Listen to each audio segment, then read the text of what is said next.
Happy New Year, my dear friends! Today we're going to talk about Sohla's new book. Until recently, it was very difficult to publish a book about cooking that didn't focus on the recipes. But I think we are living through a renaissance of culinary writing. Kenji's Food Lab and Samin's Salt, Fat, Acid, Heat showed both the publishers and the readers that there are other ways, much more interesting ways to write about cooking. So let's take a look at Sohla's book and see if it will indeed help you become a better cook, as the cover suggests, and then we'll talk about how it compares to the Food Lab and Salt, Fat, Acid, Heat. This is the most usable cookbook I have ever seen, and it brings great joy to my design-loving heart. The font is large and easy to read, and many recipes provide step-by-step pictures, which is incredibly helpful. Instead of organizing the recipes into appetizers, entrees, and desserts, or fish, meat, and vegetables, Sohla organizes them by their most important technique: cooking in water, browning, or working with dough. The reason this is so helpful is that all of the recipes in one of these chapters share some common tasks and principles. If you find this organization a bit confusing while trying to find how to make chicken noodle soup, don't worry, there is a recipe index and chicken noodle soup is in soups. Let's go back to those chapters on techniques. Consider the chapter on browning. To brown well, you need to understand a lot of things. First of all, what is it and why do we do it? What type of pan do you need? How do you preheat the pan correctly? How do you dry your ingredients and why? How much oil to add and when? What type of oil should you use and why? How much should you stir? Adding all this information into each recipe is very cumbersome, but putting it in the beginning of the chapter makes it clear what you must read before you try this group of recipes. I actually believe that the intro to each chapter is much more useful for beginner cooks than the recipes themselves. Just reading all the intros will make you a better cook. You can apply these principles to anything you cook or bake. Now let's talk about the recipe format.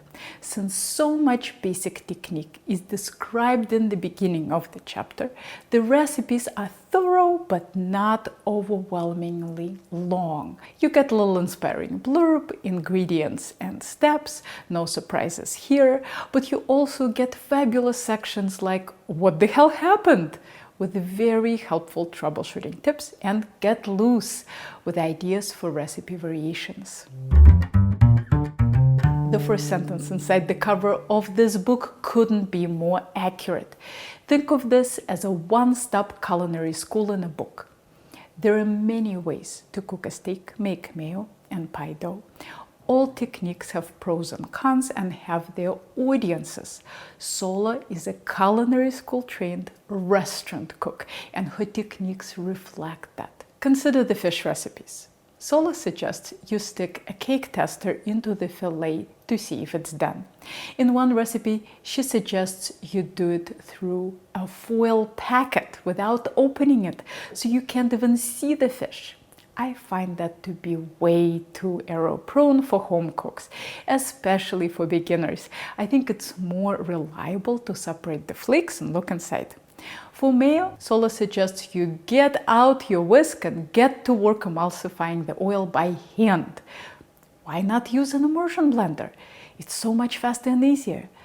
Sohla's method for cooking a steak is to flip it every minute. It works, but is somewhat error-prone because the window of opportunity for when the steak is cooked just right is small. Why not use the reverse sear method? The book does set your expectations appropriately. Sohla says that you'll need to try recipes several times before you get them right. If your goal is to go to culinary school and get a restaurant job, learning to do things the hard way is worth it. If nothing else, it builds character.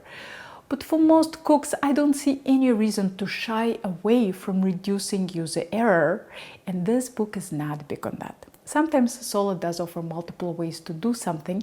In the chapter on cakes, she wrote up a wonderful comparison of 3 different mixing methods: the muffin method, creaming method, and reverse creaming method. I wish there was more of this kind of technique comparison in the book. Sous vide steak, reverse sear steak, multiple flip steak. But I also realized that Sohla had to choose her battles. The book is huge as is, so don't expect too much meta-analysis of cooking methods. Where the book really shines is creative ingredient combinations. It's the kind of stuff I'd want to order in a restaurant. There are influences from China, Persia, Spain, and Latin America. But the recipes are also practical for most American cooks, and ingredients are available in your local supermarket. I love that Sohla pared down the ingredients to the essentials, so you won't have to buy 15 different spices that will go stale in your cabinet.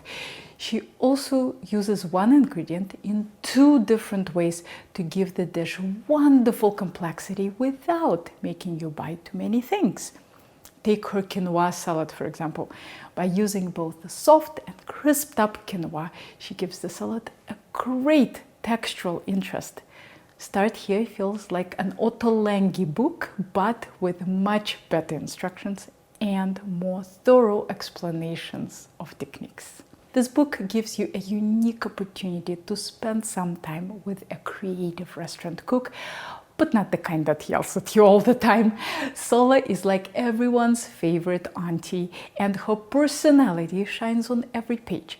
Her cutting boards are referred to as Papa Bear, Mama Bear, and Baby Bear. And the chapter on cakes starts with, "Hello, my name is Sohla, and I was a chronic undermixer." But it's not just charm that shines on every page, so does useful information. I've cooked for many years and still picked up many good tips. Here's a very specific example for you. Sohla inspired me to give lettuce another shot. I gave up on supermarket lettuce because it's never crispy enough. Unless it's summer and I'm at a farmer's market, almost all my salads are kale and chard. Sohla mentioned that buying whole heads and washing them yourself will give you a much better salad than boxed mixed greens. And she is absolutely right. It did take a bit of experimentation to figure out which heads are worth buying, but I feel like I've rediscovered lettuce.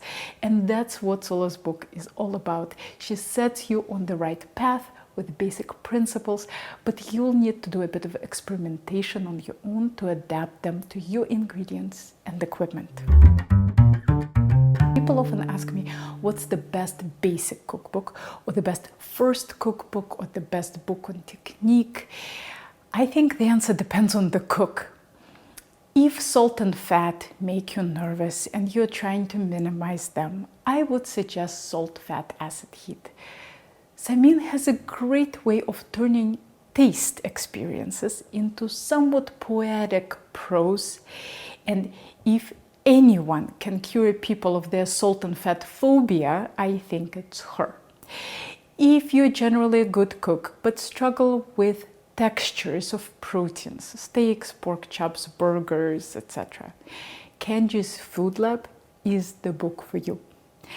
If you fantasize about going to culinary school or working in a restaurant, then I would get Sohla's book. Of course, eventually I hope that you get all 3 of these books. They are all wonderful and written from very different perspectives. Kenji studied biology at MIT. He is a scientist by nature, and his desire to tinker often results in clever redesign of the traditional procedures. Samin studied English. She's a writer through and through, and I don't think anyone could turn salt into prose the way she did. Sohla is a restaurant cook. She reminds me of Remy from Ratatouille. Her dishes are both playful and soulful at the same time. Creative, but not stuffy. Her book can be used by different audiences in very different ways. It really feels like 4 books in one: cooking theory, cooking recipes, baking theory, and baking recipes. I haven't had this much fun with a cookbook in years, and I have no doubt that this book will bring great joy to many generations of cooks. The link for Start Here is in the description below. Here are more thought-provoking culinary videos for you to check out, and if you are ever in the Boston area, maybe I'll see you in one of my classes.